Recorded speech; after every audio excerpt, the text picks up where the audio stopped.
Hello students, today we are continuing with our next topic, that is the adsorption isotherm. Okay, so first of all, what is isotherm? Isothermal condition जैसे आपने पढ़ी हुई thermodynamics में आप पढ़ते थे, isothermal, isochoric, isobaric processes आप पढ़ते थे ना। तो आइसोथर्म मतलब क्या होता है, जहाँ पे टेम्परेचर क्या रहे, कांस्टेंट रहे, उसे हम क्या बोलते हैं, आइसोथर्म बोलते हैं। अब आइसोथर्म किसके साथ यहाँ पर आ रहा है, एड्सॉर्प्शन के साथ आ रहा है। तो क्या मीनिंग है यहाँ पर, कंप्लीट एड्सॉर्प्शन आइसोथर्म का क्या मीनिंग है, तो वो हम देखते हैं आज। ठीक है, तो देखो, pressure and the temperature are the two main factors which can influence the extent of adsorption of a gas on a solid surface. अगर किसी सॉलिड सरफेस के ऊपर एड्सॉर्प्शन प्रोसेस हो रही है तो एक्सटेंट ऑफ एड्सॉर्प्शन मतलब कितना एक्सटेंट तक एड्सॉर्प्शन होगा, उसके लिए दो मेन फैक्टर्स कौन से हैं, प्रेशर और टेम्परेचर। कौन से हैं, प्रेशर और temperature. If you are keeping the temperature constant, then the isotherm is known as the adsorption isotherms. If there is pressure constant, then the adsorption is known as the adsorption isobar. ठीक है, उसको क्या बोला जाएगा, adsorption isobar, वो भी हम बाद में देखेंगे। ठीक है, तो सबसे पहले हम देखते हैं adsorption isotherm. If the temperature is kept constant, अगर टेम्परेचर को क्या रख दिया जाए, कांस्टेंट रख दिया जाए, then the curves plotted between. अब यहाँ पे क्या बनाया जाएगा, एक ग्राफ बनाया जाएगा। अब वो देख लेते हैं, जो कर्व है या ग्राफ है वो किसके वर्सेस बनाया जाएगा। The curve plotted between the amount of gas adsorbed, कितनी हमारी गैस की अमाउंट एड्सॉर्ब्ड होगी on the surface of adsorbent and corresponding pressure. तो आपको क्या होगा, एक तरह से amount of gas adsorbed on the surface of adsorbent versus pressure के ग्राफ प्लॉट किया जाएगा, और इसी ग्राफ को क्या बोलेंगे, adsorption isotherm. And the main point is keeping the temperature constant. Temperature को क्या रखना है, हमने कांस्टेंट रखना है। क्लियर इतनी बात, ठीक है। तो देखिए आगे, to study the effect of pressure on the adsorption of gas. Effect of pressure को स्टडी करने के लिए on the adsorption of gas on the surface of solid, we should consider the adsorption as a reversible process. हमें adsorption को क्या लेके चलना है, एज अ रिवर्सिबल प्रोसेस, क्योंकि आपको पता है कि एड्सॉर्प्शन अगर हो रहा है तो एक लिमिट तक ये एड्सॉर्प्शन होगा, है ना। मतलब जब पूरा सरफेस ही हो जाएगा एड्सॉर्बेंट का, ये कोई सरफेस है एड्सॉर्बेंट का, अगर वो सारा जितना भी फ्री सरफेस है वो सारा का सारा खत्म हो गया, तो उसके बाद क्या होगा, जितना एड्सॉर्प्शन होगा उतना डिसॉर्प्शन भी होना स्टार्ट हो जाएगा। मतलब जितने मॉलिक्यूल आकर एड्सॉर्ब्ड होंगे उतने क्या होने लग जाएंगे, डिसॉर्ब वापस जाने लग जाएंगे उतने मॉलिक्यूल, है ना। तो we should consider the adsorption as a reversible process, means the desorption taking place simultaneously. Clear इतनी बात, चले आगे। ओके, सो देखिए, in case the adsorbent and the adsorbent are enclosed in a close container, क्या बोल रहा है कि हम क्या करते हैं कि एड्सॉर्बेंट और एड्सॉर्बेंट को हम एक क्लोज कंटेनर में कंटेन कर देते हैं। एंड इस stage is reached when the amount of the gas adsorbed is equals to the amount of the gas desorbed. ठीक है, जितना अमाउंट ऑफ गैस एड्सॉर्ब्ड होगा उतना अमाउंट ऑफ गैस डिसॉर्ब्ड भी होगा, मतलब एक तरह से इक्विलिब्रियम सेटअप हो जाएगा। इसको मैं बाद में आपको बताती हूँ अच्छे से क्या है ये चीज़। ओके, तो पहले हम एक ग्राफ देख लेते हैं, ग्राफ किसके वर्सेस प्लॉट किया जाएगा। तो देखो, this is our adsorption isotherm graph. ये हमारा कौन सा ग्राफ है, एड्सॉर्प्शन आइसोथर्म का ग्राफ है। ग्राफ प्लॉट किया गया between x/m versus pressure and keeping the temperature constant, keeping the temperature constant. इतनी बात याद रखनी है, ठीक है। अब सुनो मेरी बात, क्या आप बोलोगे तो x/m यहाँ पर क्या है, तो x/m को क्या बोलते हैं, एक्सटेंट ऑफ एड्सॉर्प्शन बोलते हैं। क्या बोलते हैं, x/m को आपका एक्सटेंट ऑफ एड्सॉर्प्शन बोलते हैं। Okay, where what is m and what is x। m is mass of adsorbent, है ना। मतलब एक पर्टिकुलर एड्सॉर्बेंट भी तो लोगे ना, अगर किसी भी गैसेस का एड्सॉर्प्शन करवाने हो रहा है, वो किसके ऊपर होगा, एक पर्टिकुलर सरफेस एरिया, सरफेस के ऊपर होगा, तो उसका कुछ मास भी होगा, है ना। तो एड्सॉर्बेंट का कुछ मास भी लाई करेगा। तो where m is the mass of adsorbent and your x is mass of adsorbent. x तुम्हारा क्या होगा, मास ऑफ एड्सॉर्बेंट होगा। मतलब कोई भी गैस सपोज करो जो जाके एड्सॉर्ब हो रही है एक पर्टिकुलर काइंड के एड्सॉर्बेंट पर। क्लियर इतनी बात, ठीक है। तो इस पूरे को क्या बोलेंगे, x/m। तो x तुम्हारा क्या है, तुम्हारा मास ऑफ एड्सॉर्बेंट पर unit mass of adsorbent, mass of adsorbent पर यूनिट मास ऑफ एड्सॉर्बेंट की कितना एड्सॉर्बेंट कितने मास के ऊपर, पर यूनिट मास के ऊपर एड्सॉर्बेंट के एड्सॉर्ब हो रहा है, उसे क्या बोलते हैं, x/m बोलते हैं। और x/m को कंबाइन क्या बोलते हैं, extent of adsorption. Graph plot किया जाता है x/m वर्सेस प्रेशर। ठीक है, इतनी बात क्लियर।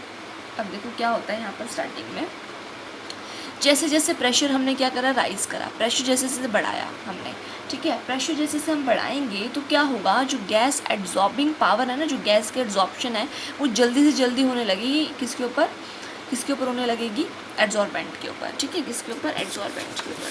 फॉर एग्जाम्पल देखिए एक बार,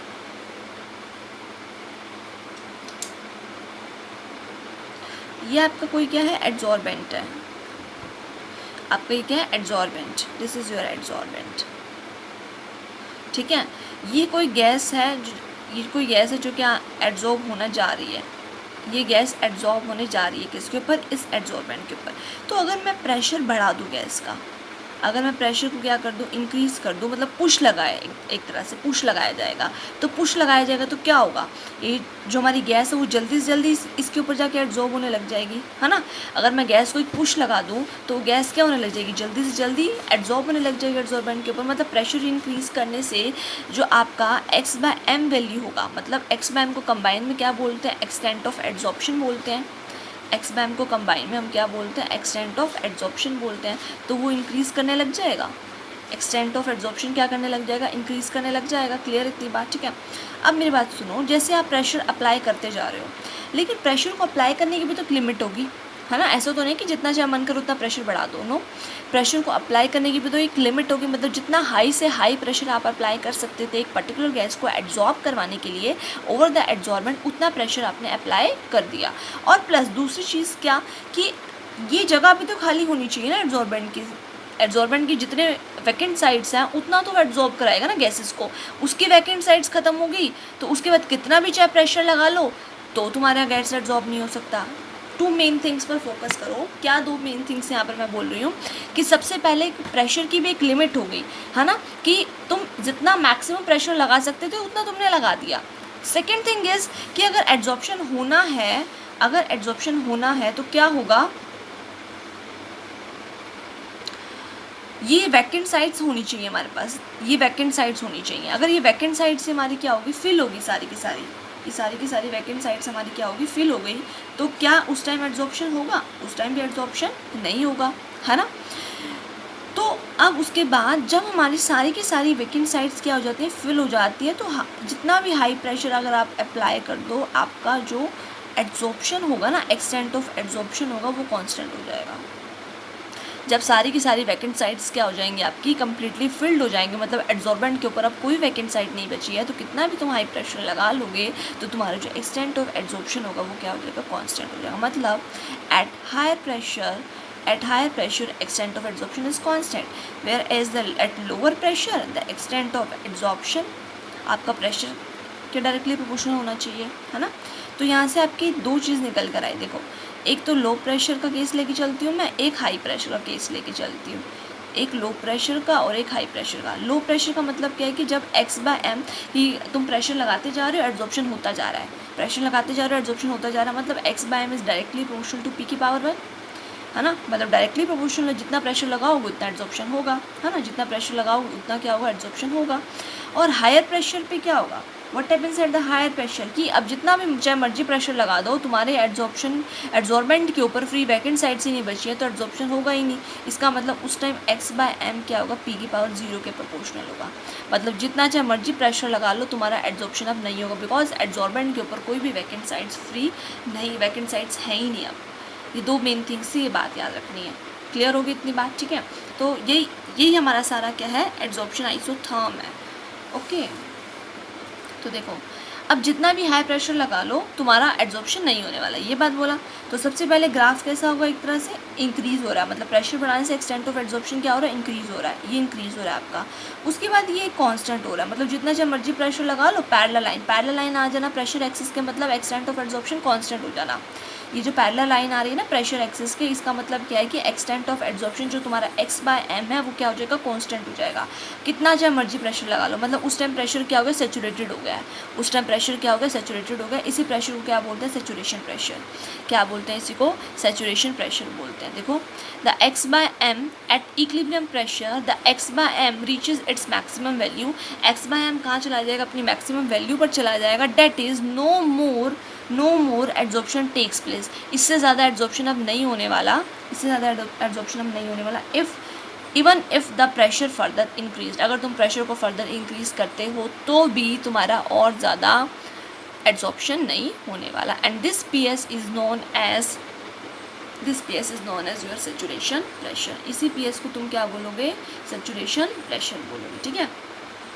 अब देखो मेनली 2 टाइप के आइसोथर्म्स होते हैं आपके, एक तो होता है आपका फ्रेंडलिच एड्जॉर्प्शन आइसोथर्म और दूसरा आता है लैंगमियर एड्जॉर्प्शन आइसोथर्म। बट हमें कौन सा आज का बात करनी है, इस फ्रेंडलिच की हमें आज बात करनी है, ठीक है, एड्जॉर्प्शन आइसोथर्म की बात करनी है हमने।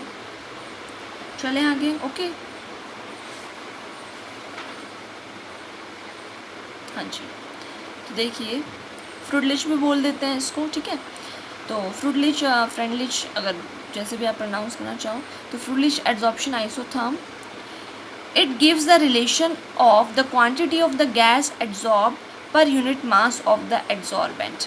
ये क्या रिलेशन देता है, सबसे पहले तो ये बोलता है कि जो एक्सटेंट ऑफ एड्जॉर्प्शन है ना, जो तुम्हारा एक्सटेंट ऑफ एड्जॉर्प्शन है वो क्या होता है, एक तरह से किसके ऊपर डिपेंड करता है, प्रेशर के ऊपर। ये तो हमने देख ही लिया, अभी हमने देख लिया ना। तो इसने हमारे को यही बात बताई थी कि जो एक्सटेंट ऑफ एड्जॉर्प्शन होता है ना वो किसके ऊपर डिपेंडेंस होती है, उसकी प्रेशर के ऊपर उसकी डिपेंडेंस होती है। एक्सटेंट ऑफ एड्जॉर्प्शन की डिपेंडेंस प्रेशर के ऊपर होती है। तो it gives a relation between the quantity of the gas adsorb per unit mass of the adsorbent, ठीक है।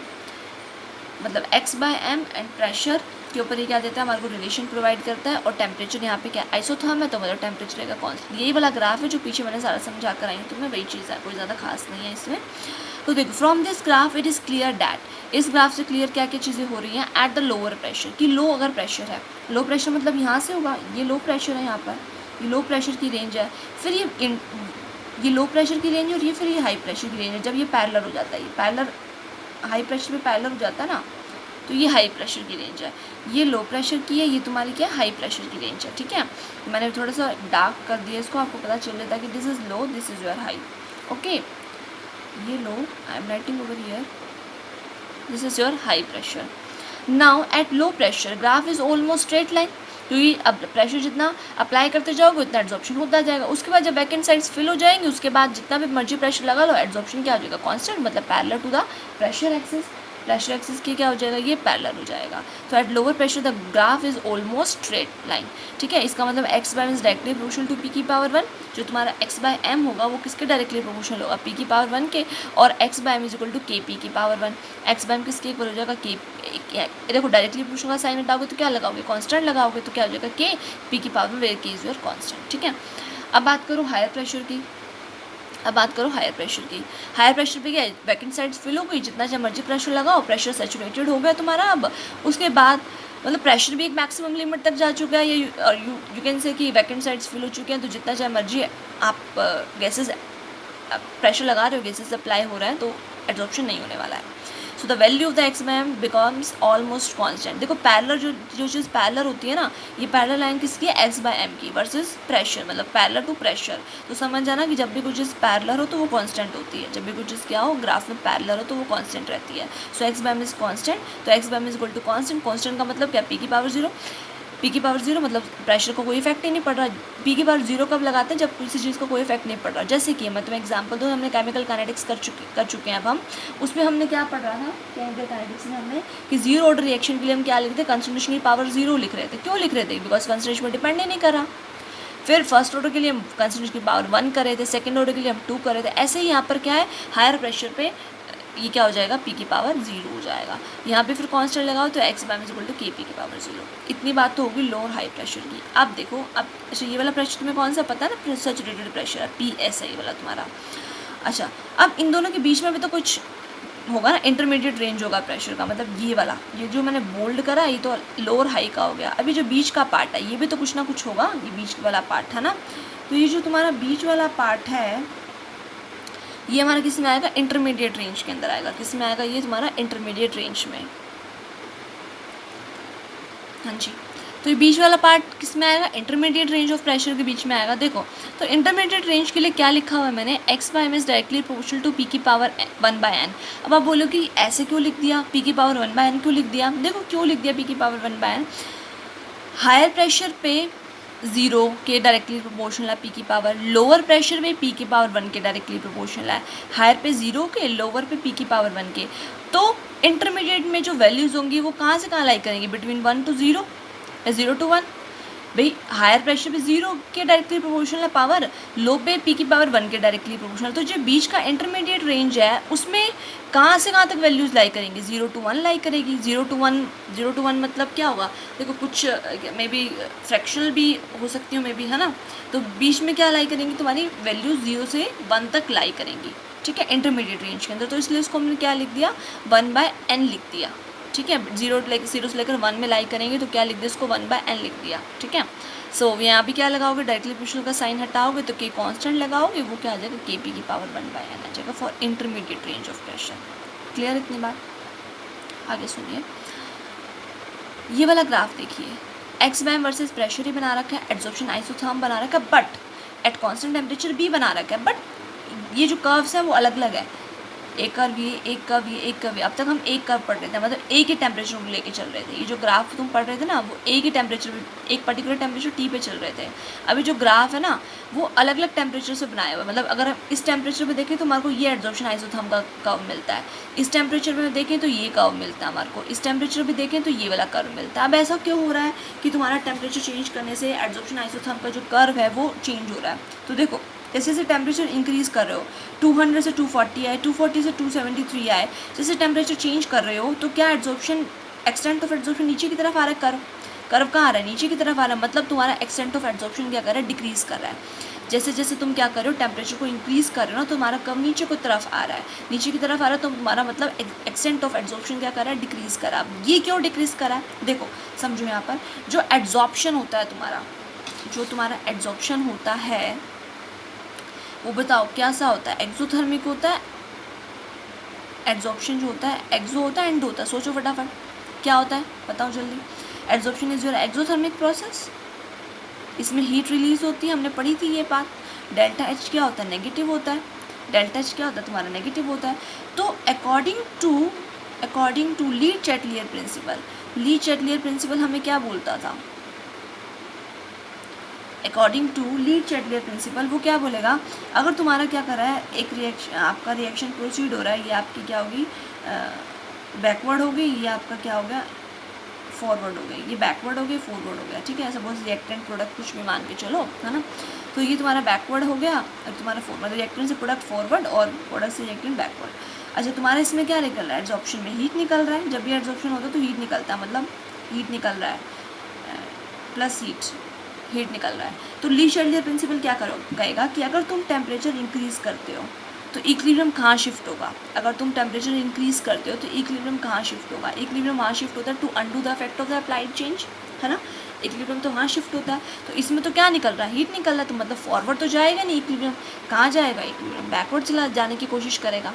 लेकिन हमें तो एड्सॉर्प्शन करवाना है, तो इक्विलिब्रियम को कहाँ लेके जाना है, फॉरवर्ड लेके जाना है, तभी तो एड्सॉर्प्शन होगा। अगर बैकवर्ड ले जाओगे तो डिसऑर्प्शन हो जाएगा, अगर बैकवर्ड ले जाओगे तो क्या हो जाएगा, डिसऑर्प्शन होगा। लेकिन तुम्हें तो कहाँ जाना है, फॉरवर्ड की तरफ जाना है, मतलब तुम्हें तो क्या करवाना है, एड्सॉर्प्शन करवाना है। तो तुम टेम्परेचर बढ़ा रहे हो तो according to Le Chatelier principle तुम्हारा जो इक्विलिब्रियम होगा वो बैकवर्ड की तरफ जाना स्टार्ट हो जाएगा, मतलब डिसऑर्प्शन होना स्टार्ट हो जाएगा। मतलब अगर डिसऑर्प्शन होना स्टार्ट हो गया तो एड्सॉर्प्शन जो रेट होगा वो डिक्रीज हो जाएगा। एड्सॉर्प्शन रेट क्या हो जाएगा, डिक्रीज, मतलब एक्सटेंड, एक तरह से you can say extent of adsorption क्या हो जाएगा, डिक्रीज हो जाएगा। टेम्परेचर को तुम क्या करते हो, इंक्रीज़ करते हो, टेम्परेचर को तुम इंक्रीज़ करते हो तो एक्सटेंट ऑफ एड्सॉर्प्शन डिक्रीज हो जाएगा, है ना। दूसरी चीज़ और सुनो, अगर टेम्परेचर को बढ़ा रहे हो तो ये हमारा एड्सॉर्बेंट था, इसके ऊपर गैसेस आके क्या होनी है, एड्सॉर्ब्ड होनी है, ठीक है। तुम तो टेम्परेचर बढ़ाए जा रहे हो तो गैसेस की काइनेटिक एनर्जी नहीं बढ़ जाएगी, गैसेस की काइनेटिक एनर्जी बढ़ जाएगी तुम्हारे टेम्परेचर बढ़ाने से। वो मॉलिक्यूल क्या भागने लग जाएंगे, बजाय कि यहाँ पर स्टिक होने के ना, वो मॉलिक्यूल क्या करने लग जाएंगे, भागने लग जाएंगे। तो उस टाइम भी एक्सटेंट ऑफ एड्सॉर्प्शन डिक्रीज हो जाएगा, उस टाइम भी क्या हो जाएगा, एक्सटेंट ऑफ एड्सॉर्प्शन डिक्रीज हो जाएगा। क्योंकि तुम्हें तो क्या चाहिए कि मॉलिक्यूल प्रेशर लगाओ, फटाफट मॉलिक्यूल यहाँ जाके एड्सॉर्ब हो जाए, तुम्हें ये चीज़ चाहिए। बट तुम टेम्परेचर बढ़ा रहे हो, काइनेटिक एनर्जी गैसेस की आपको पता है वैसे फास्टली मूव करती हैं, स्पेसेस कम बहुत ज़्यादा होते हैं उनके अंदर, उनकी काइनेटिक एनर्जी बढ़ी, वो तो भाग ली, है ना। लेकिन हमें तो क्या करना है, इनको स्टिक करवाना है एक पर्टिकुलर एड्सॉर्बेंट के सरफेस के ऊपर, तो उस time extent of adsorption decrease हो जाएगा। तो दो मेन फैक्टर याद रखोगे ना, एक तो according to Le Chatelier principle, एक according to your temperature, general temperature increasing phenomena, ठीक है। तो इसलिए जब तुम टेम्परेचर बढ़ा रहे हो तो एक कर्व कहाँ को आ रहा है, नीचे की तरफ को आ रहा है, मतलब 200 से 240 नीचे, 240 से 273 और नीचे की तरफ हो रहा है। आ रही है मेरी बात समझ, ठीक है। तो ये हो गया तुम्हारा ये वाला ग्राफ। उसके बाद देखते हैं, अच्छा इंटरमीडिएट रेंज के ऊपर हमने पढ़ लिया, हमारा क्या आ जाता है, x by m is equal to k p की पावर 1 आ जाता है। एक्स बाय एम किसके इक्वल आ रहा है मेरा, के पी की पावर 1 बाय एन के इक्वल आ रहा है। Taking the logarithm both side, अब मुझे क्या करना है, ये यहाँ पे ग्राफ प्लॉट करना है, तो मैं क्या करूँ, taking the logarithm both side, दोनों साइड लॉगरिथम ले लूँ। तो अगर लॉगरिथम ले तो क्या बनेगा, log x by m is equal to log k p की पावर 1 बाय एन। क्या बन जाएगा, log x by m is equal to log k p की पावर 1 बाय एन बन जाएगा। और log x by m is equal to log k plus 1 by N. ये देखो ये log a इंटू बी बनेगा फॉर्मूला यहाँ पे, log a into b. log a into b का फॉर्मूला क्या होता है, log a plus log b। क्या होता है, log a plus log b। और log b जब करोगे, log b क्या होगा, p की पावर 1 बाय एन होगा log b यहाँ पे तुम्हारा। तो ये 1 बाय एन तुम्हारा कहाँ आएगा आगे, तो क्या बनेगा 1 बाय एन log b हो जाएगा। मतलब log यहाँ पे क्या फॉर्मूला लगेगा, log m की पावर n, और log m की पावर n का फॉर्मूला क्या होता है, n log m। log m की पावर n का फॉर्मूला क्या होता है, n log m होता है। तो ये तुम्हारा क्या बन गया, log x by m is equal to log k plus 1 by n log b। ये तुम्हारा बन गया। क्लियर इतनी बात।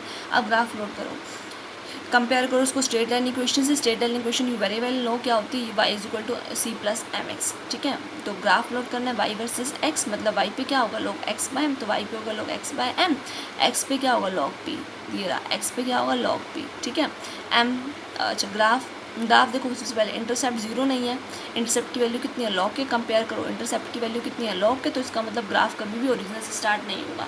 ग्राफ कभी भी ओरिजिन से स्टार्ट नहीं हो, तो ग्राफ यहाँ से स्टार्ट होगा कहीं, है ना, ग्राफ कहीं यहाँ से स्टार्ट होगा। अब इंटरसेप्ट की वैल्यू कितनी है log के, कंपेयर करा तुमने, c की वैल्यू कितनी है log के है। अब दूसरी चीज़ सुनो, स्लॉप की वैल्यू कितनी है n by 1 by n, slope की m की जो m स्लॉप होता है ना, उसकी वैल्यू कितनी है 1 बाय n। तो ये ग्राफ हमारा आ गया ऐसे। क्लियर इतनी बात, ठीक है। अच्छा, तो एक तरह से हमें लीनियर ग्राफ मिल गया। अब मेरी बात सुनो आगे, ये हमने बना लिया for intermediate range of pressure. Intermediate range के लिए हमारे पास क्या आया, x by m is equal to k p की पावर 1 बाय एन। यही आया ना हमारे पास, यहाँ लिख देती हूँ मैं,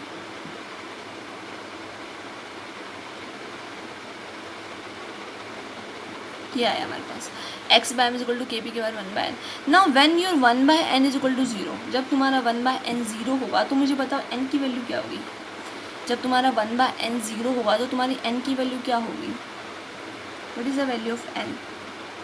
एन की वैल्यू, ये एन को उधर ले जाओ, 0 को इधर ले आओ, 1 बाय 0, और समथिंग ओवर 0 क्या होता है, इन्फिनिटी। समथिंग ओवर 0 क्या होता है, इन्फिनिटी। जब तुम्हारी 1 बाय एन की वैल्यू 1 है, तो 1 को उधर ले आओ, एन को उधर ले जाओ, तो तुम्हारी एन की वैल्यू यहाँ से कितनी आ जाएगी 1, है ना। तो तुम्हारी एन की वैल्यू यहाँ से कितनी आ जाएगी 1। तो मतलब एन की वैल्यू कहाँ से लेकर कहाँ तक लाई करेगी, 1 से लेकर इन्फिनिटी के बीच में लाई करेगी। 1 बाय एन की वैल्यू तो हमें पता है 1 से लेकर 0 के बीच में है, ये तो हमने देख लिया ना। लो प्रेशर पे क्या था, डायरेक्टली प्रोपोर्शनल टू पी की पावर 1 था, हाई प्रेशर पे पी की पावर 0 था। तो इंटरमीडिएट पे हमने मतलब वैल्यूज़ जो है इंटरमीडिएट पे 1 से लेकर 0 बीच में लाई करेगी, तो हमने इसको क्या लिख दिया था, पी की पावर 1 बाय लिख दिया था। तो मतलब 1 बाय एन की वैल्यू लाई कहाँ से लेकर कहाँ तक करेगी, 1 से लेकर 0 के बीच में लाई करेगी, 1 से लेकर 0 के बीच में। तो 1 बाय एन की वैल्यू हमारी जब 0 होगी, तो इसका मतलब n उस टाइम इन्फिनिटी होगा, और जब 1 बाय एन की वैल्यू 1 होगी, इसका मतलब n क्या होगा 1। तो n की वैल्यू हमेशा याद रखना 1 से लेकर इन्फिनिटी के बीच में होती है। n की वैल्यू क्या होती है, हमेशा 1 से लेकर इन्फिनिटी के बीच में होती है। और अगर तुमसे कोई 1 बाय एन पूछे, तो 1 बाय एन की वैल्यू तुम्हारी क्या होती है, 0 से लेकर 1 के बीच में होती है। इसमें कन्फ्यूज़न होता है थोड़ा सा, तो 1 बाय एन की वैल्यू याद रखना 0 से लेकर 1 के बीच में होती है, और n की वैल्यू 1 से लेकर इन्फिनिटी के बीच में होती है, 1 से लेकर इन्फिनिटी के। क्लियर इतनी बात, ठीक है। सो देखो, जब तुम्हारा 1 बाय एन 0, अब यहाँ से हम क्या करें, बैकवर्ड प्रूव कर रहे हैं कि जब हमारा 1 बाय एन 0 होगा, तो क्या ये कौन सी कंडीशन थी, हाई प्रेशर की है या नहीं है। तो जब तुम्हारा 1 बाय एन 0 होगा, तो क्या बन जाएगा, एक्स बाय एम क्या बन जाएगा, इसमें पुट करो। जब तुम्हारा 1 बाय एन 0 होगा, तो एक्स बाय एम क्या बन जाएगा, के पी की पावर 0, और के पी की पावर 0 किसके लिए था, हाई प्रेशर के लिए था, क्योंकि के पी की पावर 0 मतलब एक तरह से क्या हो जाएगा, के पी की पावर 0 मतलब प्रेशर की पावर 0 की वैल्यू 1। देखो मैं यहाँ बता देती हूँ, 2 वैल्यूज़ है ना तुम्हारे पास, एक तो 1 बाय एन इक्वल टू 0, ठीक है।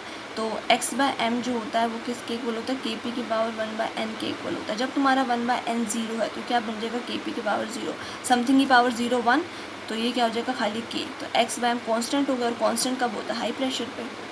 तो यही तो हम बोल रहे थे कि हाई प्रेशर पे ये क्या होगा, वैल्यू 0 होगा, इसका मतलब सही है, हाई प्रेशर पे 0 ही रहेगी वैल्यू 1 बाय एन की। लो प्रेशर पे देख लो, 1 बाय एन किसके इक्वल होगा, 1 के इक्वल होगा, तो पुट करो के पी की पावर क्या हो जाएगा 1, और मतलब x by m directly proportional to p के बाद 1, ये किस पे होगा, लो प्रेशर पे होगा। तो ये एक तरह से हमने वेरीफाइड कर लिया, बैकवर्ड से प्रूव करके देख लिया। और जीरो से लेकर इन्फिनिटी का कंसेप्ट समझ में आ गया ना। जब 1 बाय एन की वैल्यू 0 होगी तो 0 को इधर ले आओ, एन को इधर ले जाओ, तो क्या बन जाएगा तुम्हारा 1/0 इज इक्वल टू क्या बन जाएगा तुम्हारा n बन जाएगा। 1/0 तुम्हारा क्या बन जाएगा, इज इक्वल टू n बन जाएगा। और n तुम्हारा क्या, समथिंग ओवर 0 क्या होता है, इन्फिनिटी। समथिंग ओवर 0 तुम्हारा क्या होता है, इन्फिनिटी होता है। ठीक है, क्लियर इतनी बात, क्लियर है ना इतनी बात आपको। ठीक है, और सिमिलर में जब तुम्हारा क्या होगा, 1 बाय एन की वैल्यू 1 होगी, 1 को इधर ले आओ, n को इधर ले जाओ, तो 1/1 इज इक्वल टू n, मतलब n की वैल्यू क्या होगी 1। तो n की वैल्यू हमेशा less than infinity greater than 1, मतलब 1 से लेकर इन्फिनिटी में लाई करती है n की वैल्यू। और 1 बाय n की जो वैल्यू होती है वो 0 से लेकर 1 के बीच में लाई करती है, 1 बाय n की value. This is your Freundlich adsorption isotherm. ठीक है, अच्छा एक तरह से जो हाई प्रेशर पे होता है ना, हाई प्रेशर पे जो ग्राफ है थोड़ा सा मुश्किल हो जाता है। क्यों? क्योंकि एक तरह से ग्राफ कैसा हो जाता है, पैरेलल आ जाता है ना, अप्रॉक्सीमेशन आ जाती है। जो हाई प्रेशर पे जो ग्राफ है ना वो क्या हो जाता है, हमारा पैरेलल हो जाता है ना, तो एक्सटेंट ऑफ एब्जॉर्प्शन कांस्टेंट हो जाता है। तो इसलिए हाई प्रेशर पे थोड़ा सा ये ग्राफ फेल हो जाता है, बट लो प्रेशर के लिए ठीक है ये। तो this isotherm explain the absorption approximate manner में, मतलब अप्रॉक्सीमेटली तो लो प्रेशर पे सही बता पा रहा है ना, लेकिन हाई प्रेशर पे it seems to be approximation. ये कैसे दिखाई देने लग जाता है, एज एन अप्रॉक्सीमेशन। ठीक है, उसके बाद देखिए factors affecting the adsorption from the solution. अब तक तुम पढ़ रहे थे ये एड्जॉर्प्शन इन गैसेस का पढ़ रहे थे, एड्जॉर्प्शन इन गैसेस पढ़ रहे थे, तभी तो प्रेशर ले रहे थे ना, है ना। जो गैसेस होती हैं उनके लिए क्या लेते हो, प्रेशर लेते हो, और जो तुम्हारी क्या होती हैं सॉल्यूशंस होते हैं उनके लिए क्या लेते हो, कंसंट्रेशन लेते हो। तो factors affecting the adsorption from the solution is nature of adsorbate and the adsorbent. ये तो हमने पहले पढ़ लिए फैक्टर्स कि एड्जॉर्बेट का नेचर कैसे इफेक्ट करता है, एड्जॉर्बेंट का कैसे इफेक्ट करता है। Temperature, the adsorption decreases with the increase of temperature, ये भी अभी तुम्हें मैंने समझा दिया, टेम्परेचर बढ़ाती तो कर्व नीचे को आ रहा था ना, एड्जॉर्प्शन डिक्रीज होता है। सरफेस एरिया जितना ज़्यादा होगा उतना जल्दी एड्जॉर्प्शन होगा, and the concentration of the solute इन, ये वाला फैक्टर अब देखना। जहाँ तुम क्या कर रहे थे, गैसेस का प्रेशर लेके चल रहे थे, वहाँ पे आप क्या करोगे, एड्जॉर्प्शन फ्रॉम सॉल्यूशन में क्या लेके चलोगे, गैसेस का सोल्यूट का कंसंट्रेशन लेके चलोगे। वहाँ पे गैसेस के प्रेशर की बात करे थे ना, या सोल्यूट के कॉन्सेंट्रेशन की बात करोगे, तो उसी फॉर्मूले को बस थोड़ा सा चेंज कर देना। वहाँ क्या कर रहे थे, x by m is equal to k p की पावर 1 बाय एन कर रहे थे, यहाँ क्या कर दो के सी की पावर 1 बाय एन, क्या कर दो के सी की पावर 1 बाय एन, और ये तुम्हारा क्या बन जाएगा, log x by m is equal to, वही लॉग ले लो दोनों side, log x by m is equal to log k plus 1 by log c. Graph ऐसा का वैसा ही बनेगा, स्ट्रेट लाइन ग्राफ बनाकर देख लेना। ये तुम्हारा क्या हो जाएगा, एक्स हो जाएगा, ये तुम्हारा वाई हो जाएगा, ये तुम्हारा इंटरसेप्ट हो जाएगा, ये 1 बाय एन तुम्हारा स्लोप हो जाएगा। ठीक है, क्लियर इतनी बात। उसके बाद आ जाओ adsorption isobar. What is adsorption isobar, मतलब जिसमें तुम कर्व प्लॉट करोगे between the extent of adsorption और टेम्परेचर के बीच में। कर्व किसके बीच में प्लॉट करोगे, between the extent of adsorption के बीच में और टेम्परेचर के बीच में कर्व प्लॉट करोगे। Now isobar means keeping your pressure constant. Isobar का मतलब क्या होता है, प्रेशर को क्या रखोगे, कांस्टेंट रखोगे। तो ग्राफ देखो दो के बीच में तुम्हें विजुअलाइज हो रहा है, किसके बीच में, एक तो फिजिकल एड्जॉर्प्शन और एक केमिकल एड्जॉर्प्शन का अलग अलग ग्राफ है ना, फिजिकल और केमिकल का। अब आप पूछोगे फिजिकल और केमिकल एड्जॉर्प्शन का अलग अलग ग्राफ है, तो देखो क्या है।